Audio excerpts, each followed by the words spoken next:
Hiya, my name's Kirsty. I've been at Viewfield now for about 2 years, and I'm just here to kind of chat to you about what my story, I suppose, with God, and the things He's taught me, and I suppose how I became a Christian. So I became a Christian in 2004 when I was at university.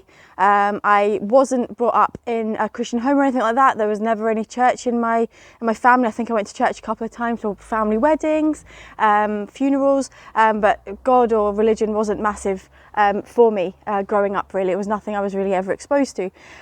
So I started uni in 2004. I went to the University of Hull, and I went to their Scarborough campus, and I studied theatre and performance studies. Really good time at uni, and yeah, I suppose I was by myself. There was no parents. I was with friends, and I just started to explore kind of different life things. And the first couple of people I met happened to be Christians, and they invited me along to their Christian Union group, and I thought, why not? I'll be honest, one of the reasons I went because the boy that asked me was pretty good looking, and I thought, yeah, I'll see what happens. So I went along. It was a Friday night. It was quite a big group. There was 15, maybe 20 people there, and they were all kind of from first to third year, loads of different courses and things like that. And so yeah, I just kind of started going every Friday, really. Got invited to church a couple of times, but I thought, hold on a minute, I'm not going to church just yet. The wee group's okay, but I don't think church is for me. And then we had gone home over the Christmas holidays, didn't really think about anything. People asked me if I was going to church for Christmas services, and I was like, no, that's just a uni thing. I don't do that at home. And then for the whole of first year, I kept going to this Christian Union group in the hope, to be honest, my motive was that the boy would fall in love with me and it would be beautiful. And that didn't really happen, but God had other plans. So the kind of first year of uni went, and I kind of dipped into church a wee bit, met some really, really lovely people. And then, yeah, it got to the summer between first and second year. And I'd gone home, back to live with my mum, and my stepmum and my dad, and got a wee job, and it was fine. And my friend had kept asking, are you going to go to church this weekend? And I was like, look, I'm going to be honest, it's just a uni thing. It's not going to happen with me and the boy anymore. So now I'm good. Thank you. I'm good. I'm done. I don't need the church thing. And then life got really kind of messy in that summer. I had fallen out with my parents and things like that. So I ended up getting the bus to Glasgow to live with my mum and my stepdad. Just kind of phoned him at the station. I was like, fancy a visitor? And they were like, yeah. I was like, for a long time, maybe the rest of summer. And they're like, yeah, pop on by. So I did that. And my friend kept messaging me, are you going to go to church? I really think you should go to church. I feel like God is telling me you should go to church. And I was like, why the heck's God telling you to go to church and not me? Why would somebody do that? I just couldn't get it in my head that God would be asking someone else for me to go to church. Why wouldn't he ask me? So I was really confused. So anyway, to be honest, to kind of quieten it down, I just went. And there was a wee church up the hill from where my mum and stepdad lived. But I think it was 9:30, and it was already 10 o'clock now or something. I was like, oh, well, I've missed that. And I remember I was on the bus going to the city, to Glasgow, and I saw a church at the side of the road. It was Moss Park Baptist, and I was like, all right, Baptist was in my other one when I went to uni, so maybe that's the same thing. So yeah, I'll go there.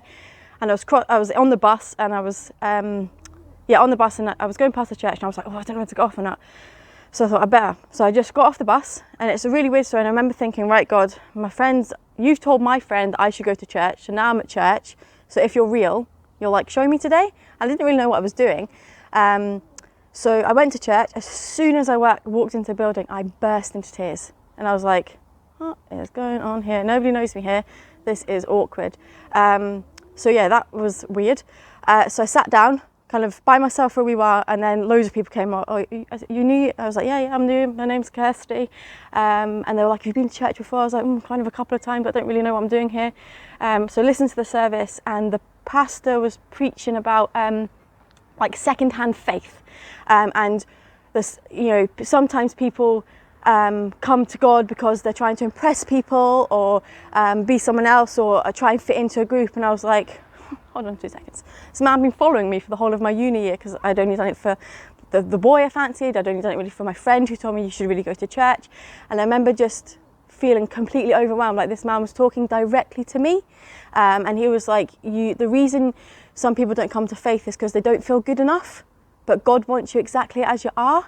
And I was like, what?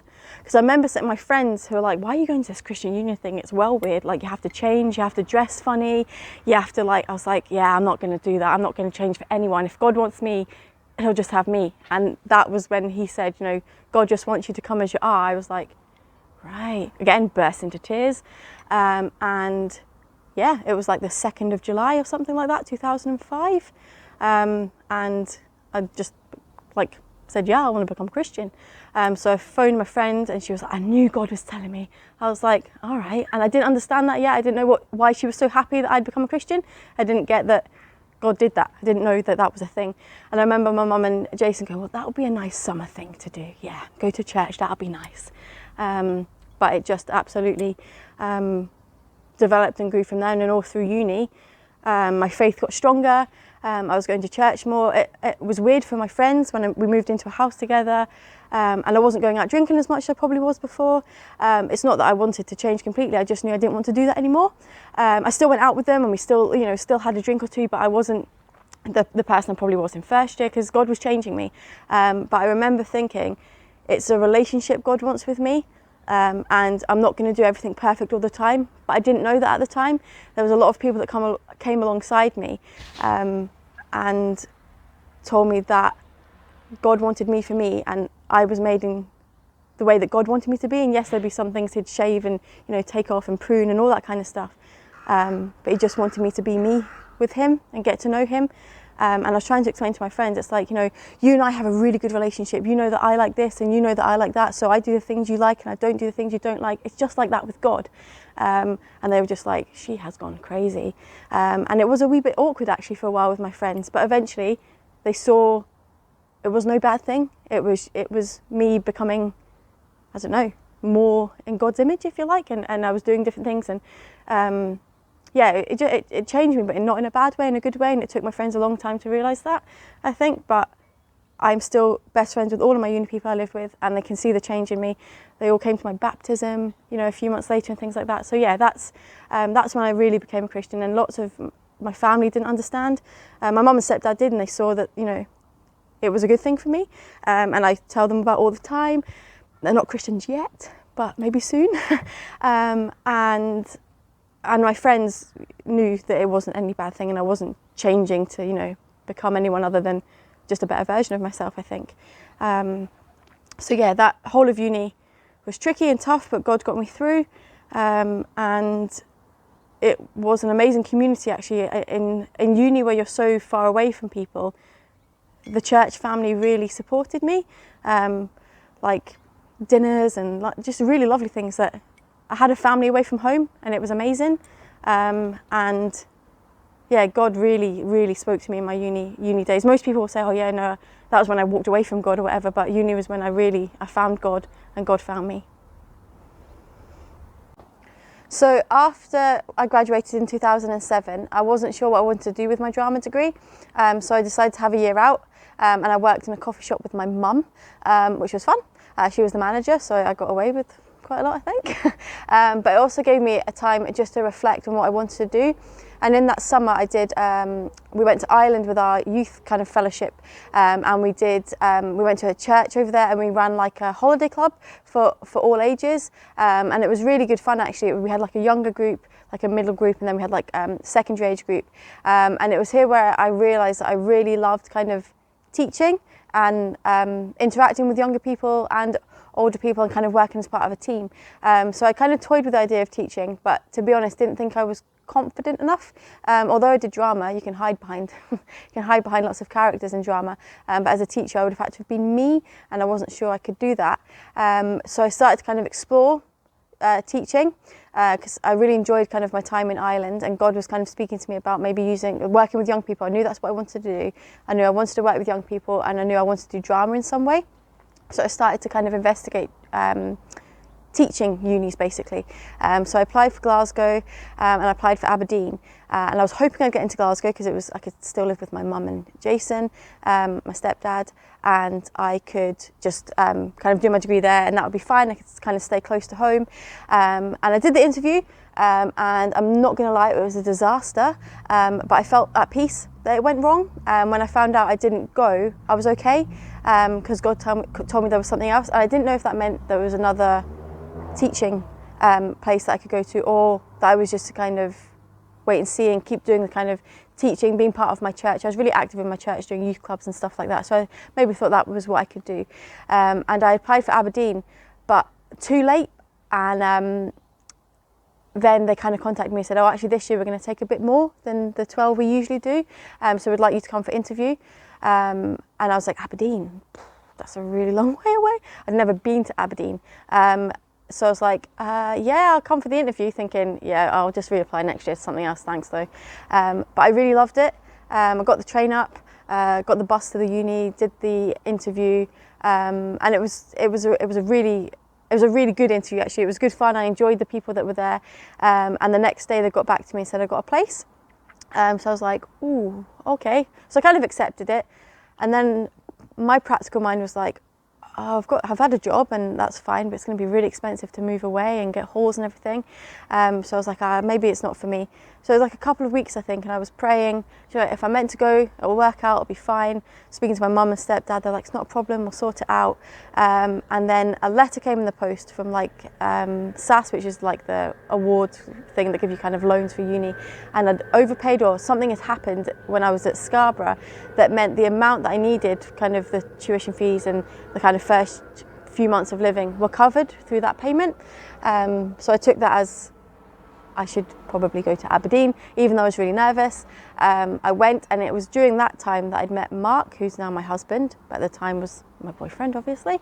And I remember saying to Mark, yeah, I really like you and it's really lovely and all that, but I'm going to Aberdeen to do teaching, so you can be with me if you want, but it will have to be a long distance relationship because me and God are going to do teaching. And he was like, right, okay. So yeah, that happened. We still, obviously, we're now married for 12 years, so that worked out fine. And yeah, it was lots of commuting and things like that. Teaching placements were interesting, but I think it was the first time I had to truly rely on God. And I mean, like, ultimately, like, I had no one I knew. I was teaching in secondary schools in the city of Aberdeen, where I don't think I'd ever felt more English with my accent, because everybody spoke really strongly with their accent, and it was quite tricky to understand. But I also think they thought I was quite tricky to understand. So I had to just rely on God and say, God, you need to help me through this. If I'm honest, and I look back, it was probably the time my prayer life was the most alive, and I was really seeking God, because there's times now I try and do things too much on my own, but I know in that time that God was totally there.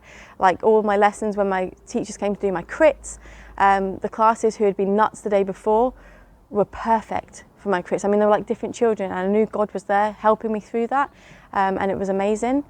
And the people I met, the teaching staff I met, were all just incredible people.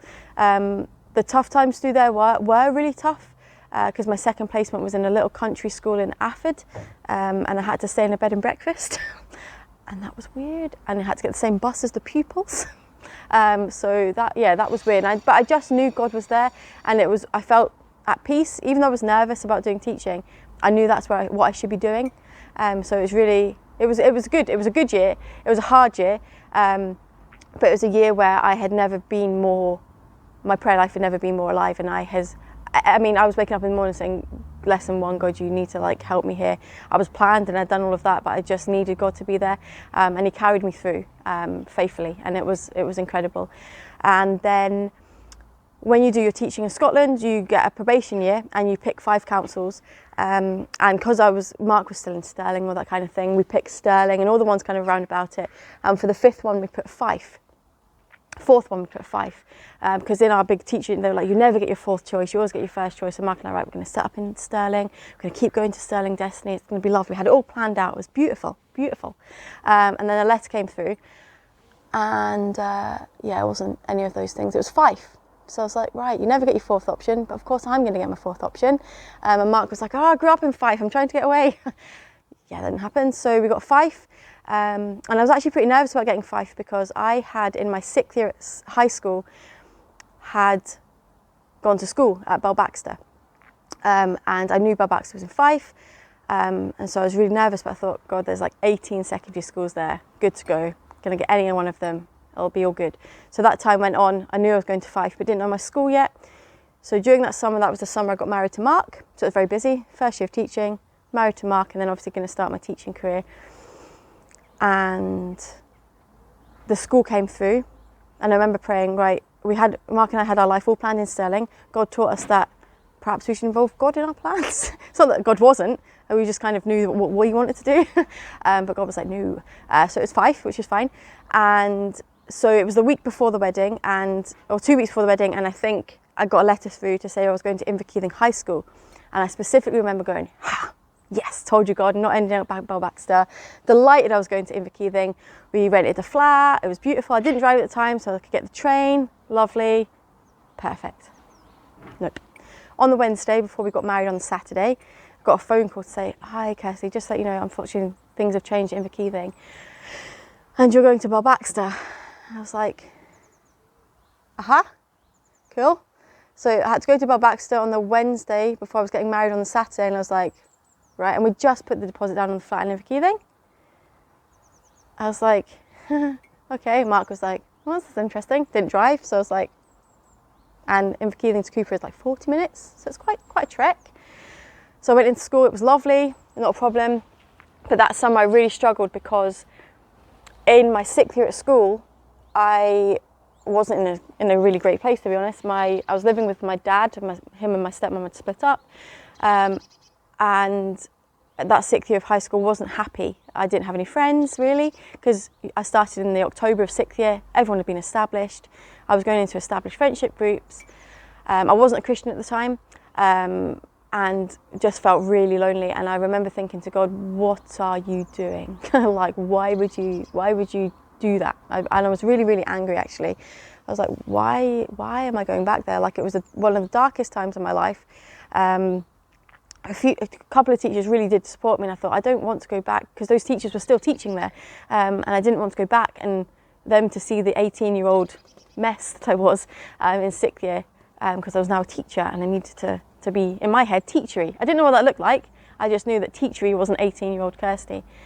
So yeah, I was really angry for ages, and I really, really found the first term at Belbaxter super, super hard. And I was just like, do you know what? I don't think this is for me. So my mentor was my advanced higher drama teacher, and she was so supportive. She was actually amazing. But I kept being pulled back to 18-year-old me when I was struggling, and I was finding it really hard to kind of now be like 23-year-old Kirsty who had moved on from all of that. So that first time was really dark. I was learning to teach in front of a room full of teenagers. Some lessons were amazing, some lessons weren't great, and it was tough, and I really, really wasn't enjoying it. And I thought, I've chosen the wrong career, God. Well done. You said I had to go to Fife, and obviously it wasn't all, it's just me saying to God, what have you done? And he knew exactly what he was doing. But in October holidays, I was going to Destiny Edinburgh at the time, and I remember thinking, right, I'm not going back after the October holidays. That's me done. Don't know what I was going to do. In my runaway head, I was going to go to Italy and just do something in Italy. I didn't know what, just knew I didn't want to be in Cooper. So yeah, but I remember sitting in a church service and saying, right, God, I'm done. Teaching is stupid. I'm out of this.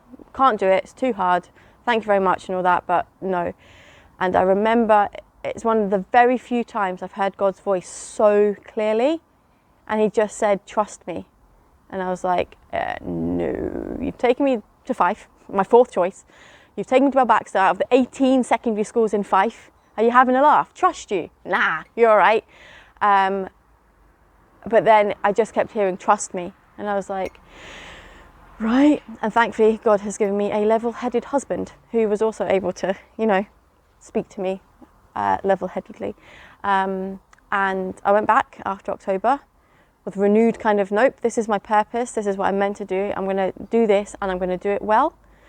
And I'm not saying it's been really easy ever since then, but from then I just knew I was in the right place. And 12 years later, I'm still teaching at Belbaxter, and I'm a PT guidance now there. And if I thought 12 years ago drama teacher Kirsty would have turned into PT guidance Kirsty, I just wouldn't have believed it, but God knew what he was doing, and he taught me so much. He still continues obviously teaching me loads, but in that time that, yes, you might have had dark places, but I'm here now, and he kind of healed a lot of things through that.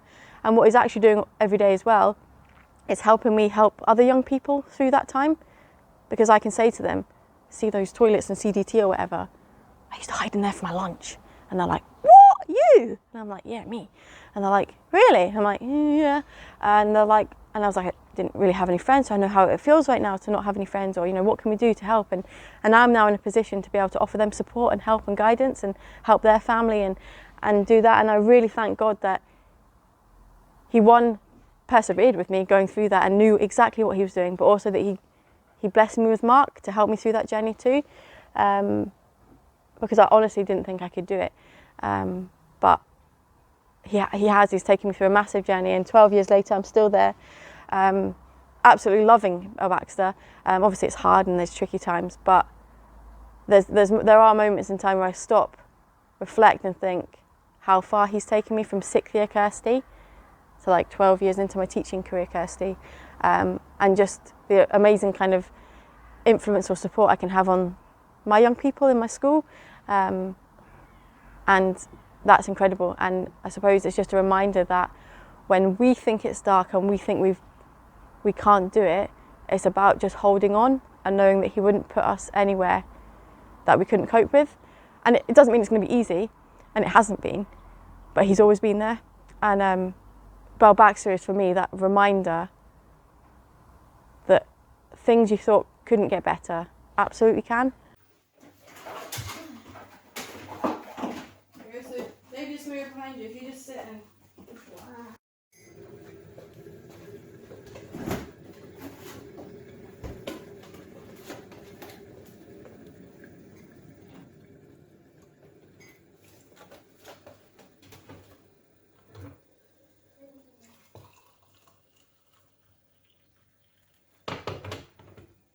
one of the, as I kind of sit here and reflect on kind of God and what he's done for me, I suppose one of the most amazing things or powerful, hardest things I've ever had to go through kind of, I suppose, with Mark and with God is finding out we couldn't have a family naturally or whatever, and we had to adopt. And God has been amazing through that whole thing, continues to kind of teach and grow things.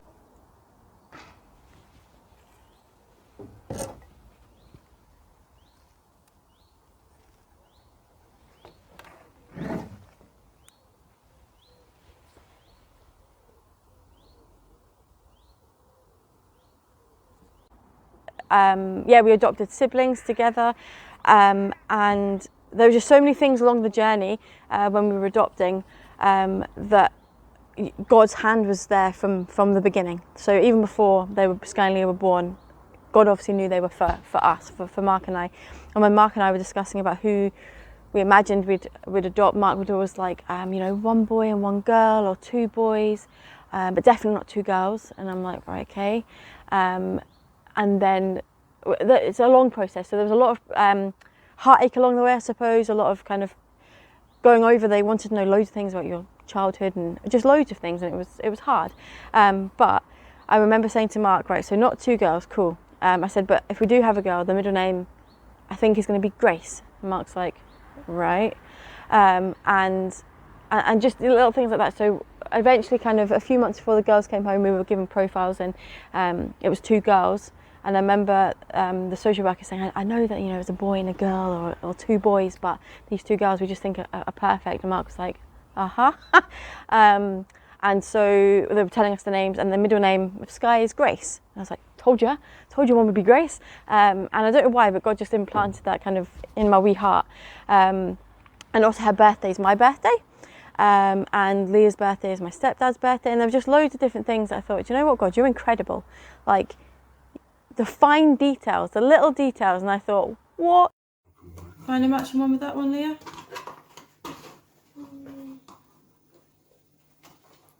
Got it? Let's see. 5 and 10. 10 and... 10 and 5. No, so I thought it was yeah, it's almost the same. But I just was blown away by just little tiny things that God just was sorting all of that even before we knew we couldn't have children. And Mark had always said, we'll have a family. It doesn't matter how we have a family, our family will be our family no matter what, however that comes about. And he was always adamant that he never used like birth children or anything like that. And he doesn't know why he did that. He just knew from God that when he talked about family, it didn't mean coming from, us together, and adoption was definitely what we wanted to do. And just in those small details, the birthdays, the names, out of all of the children ever that we could have adopted, we just knew God was there. And he continues to teach, and I continue to fail and grow and do lots of different things. And it's in those times that I've become a mum that you realise stuff about yourself you didn't know was there, but God did. Kind of ending, a kind of snapshot into kind of my story is that learning to trust God more and not myself is really hard as a mum, because I think I should know it all. I don't think I'm ever going to know it all, and God knows that.